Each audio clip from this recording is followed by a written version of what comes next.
कच्च्या साखरेच्या आयातीच्या नियमामध्ये बदल. आयातीच्या तारखेपासून 2 महिन्यामध्ये कच्च्या साखरेला रिफाईंड करून विकावी लागणार.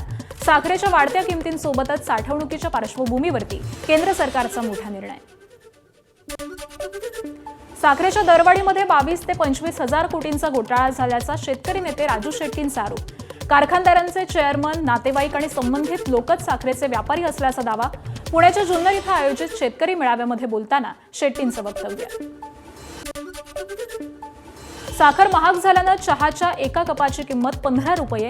लोकांनी चहा प्यायचा की नाही? चहा पिणं देशद्रोह आहे असं भाजप नेते म्हणतील. संजय राऊतांचा हल्लाबोल.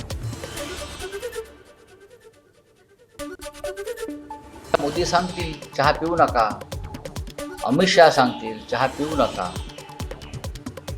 काही करू शकता ते, चहा सोडा सांगतील ना. चहा हे गुलामीचं लक्षण आहे सांगतील. चहा पिणं हा देशद्रोह आहे बोल. पार्लमेंटला सुद्धा चहा बंद करतील लवकरच. खासदार कंगना रनौत यांना गांभीर्यानं घेऊ नका. साखर महागली त्यावरती कंगना का बोलत नाही? चहावरती कंगनानं बोलावं. खासदार संजय राऊतांचा सवाल. सोलापूरच्या सिद्धेश्वर साखर कारखान्यामध्ये साखर खरेदीसाठी सभासद शेतकऱ्यांची झुंबड. कारखानदारांकडून एखाद्या सभासद शेतकऱ्याला दरवर्षी माफक दरामध्ये 50 किलो साखर दिली जाते. साखरेपाठोपाठ कांद्याच्या दरामध्ये देखील वाढ. केंद्र सरकार नाशिकमध्ये साठवलेला कांदा बाजारात आणणार. नाशिकमधून कांदा एक्सप्रेस दिल्ली, चेन्नई, कोची आणि गुवाहाटीसह इतर राज्यांमध्ये जाणार. साखरेच्या दरवाढीनंतर कांद्याचे दरही कडाडलेत. नवी मुंबई एपीएमसी मार्केटमध्ये कांद्याचे घाऊक दर 15 ते 20 रुपयांवरती 40 ते 45 रुपयांवरती गेलेत. तर किरकोळ बाजारामध्ये दर 30 ते 40 रुपयांवरून 60 ते 70 रुपयांवरती पोहोचलेत. पुढील 2 ते 3 महिने दर तेजीत राहण्याची शक्यता आहे. महागाईवर केंद्र सरकारचं कोणतंही नियंत्रण नाही. साखरेचे भाव प्रचंड वाढलेत. साठवणुकीवरती सरकारचं नियंत्रण नसल्याचा हर्षवर्धन सपकाळांचा आरोप. काही लोकच भलं करण्यासाठी नियम बदलले जात असल्याचा सपकाळ यांचा आरोप. शेतकऱ्यांच्या विविध मागण्यांसाठी शेतकरी नेते रविकांत तुपकर 27 ऑगस्टला मुंबईमध्ये आंदोलन करणार. आंदोलनापूर्वी तुपकरांना पोलिसांची नोटीस. नोटीसीला घाबरत नाही, आंदोलन करणारच, रविकांत तुपकरांची भूमिका.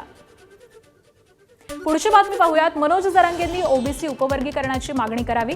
माजी खासदार हरिभाऊ राठोड यांची जरांगेंना विनंती. 100% मराठी समाजाला कुणबी प्रमाणपत्र देऊन ओबीसी करायचं असल्याची हरिभाऊ राठोड यांची टीका.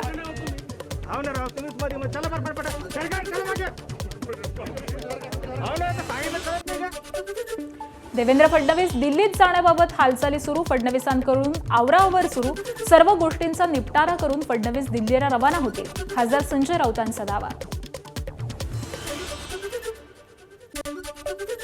शरद पवारांचे राष्ट्रवादी पक्ष कुठेही जाणार नाही. दोन्ही राष्ट्रवादीचं विलिनीकरण होणार नाही. शरद पवारांची राष्ट्रवादी मवियातच आहे आणि पुढेही राहणार. खासदार संजय राऊतांचा दावा. मुंबई महापालिकेत ज्यांचा वाद त्यांनीच सोडवावा. मुंबई महापालिकेतील वादावरती भाजप पक्षश्रेष्ठींची भूमिका. महापौर, शिक्षण समिती सभापती, सभागृह नेते आणि स्थायी समिती अध्यक्षांवरती समन्वय राखण्याची जबाबदारी. पुढील महिन्यात उद्धव ठाकरे छत्रपती संभाजीनगरच्या दौऱ्यावरती. 16 आणि 17 सप्टेंबरला उद्धव ठाकरेंचा संभाजीनगरमध्ये 2 दिवसीय दौरा. मराठवाडा मुक्तीसंग्राम दिनानिमित्त उपस्थित राहणार.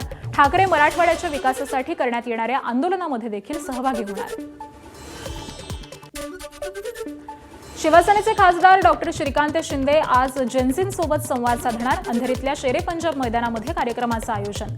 संध्याकाळी 6 वाजता हा कार्यक्रम होईल. सनातन धर्मावरती टीका करणं हा काँग्रेसचा अजेंडा. शिवसेना खासदार श्रीकांत शिंदे यांचा काँग्रेसवरती घणाघात. काही दिवसांपूर्वी नांदेडमध्ये झालेलं आंदोलन सनातन मुर्दाबादच्या घोषणा देण्यात आलेल्या होत्या. महाराष्ट्रात पुन्हा एकदा छात्रों की गूंज कार्यक्रमाचं आयोजन. पुण्यानंतर राहुल गांधी मुख्यमंत्री फडणवीसांच्या नागपुरात विद्यार्थ्यांशी संवाद साधणार. काँग्रेस नेत्या यशोमती ठाकूर यांच्याकडून घोषणा.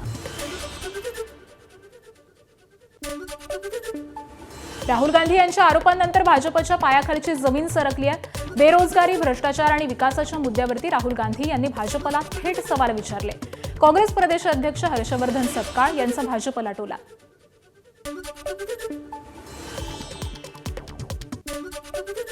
भाजप सरकारच्या काळामध्ये प्रचंड भ्रष्टाचार सुरू आहे. भाजपच्या सत्तेला जनता कंटाळली.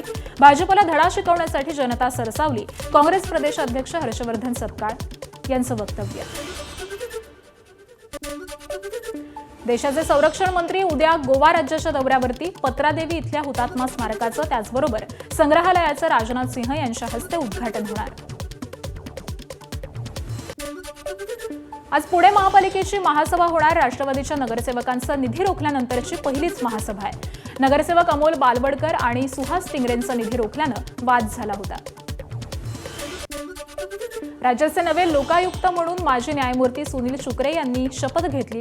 राज्यपाल जिष्णुदेव वर्मांच्या उपस्थितीमध्ये पार पडला शपथविधी. मुख्यमंत्री देवेंद्र फडणवीस, उपमुख्यमंत्री एकनाथ शिंदे, विधानसभा अध्यक्षांचीही उपस्थिती. एमपीएससीच्या विद्यार्थ्यांनी घेतली राज ठाकरेंची भेट. औषध निरीक्षक भरती परीक्षा पेपरफुटी प्रकरणी विद्यार्थ्यांनी राज ठाकरेंना निवेदन दिलंय. एबीपी माझा, उघडा डोळे बघा नीट.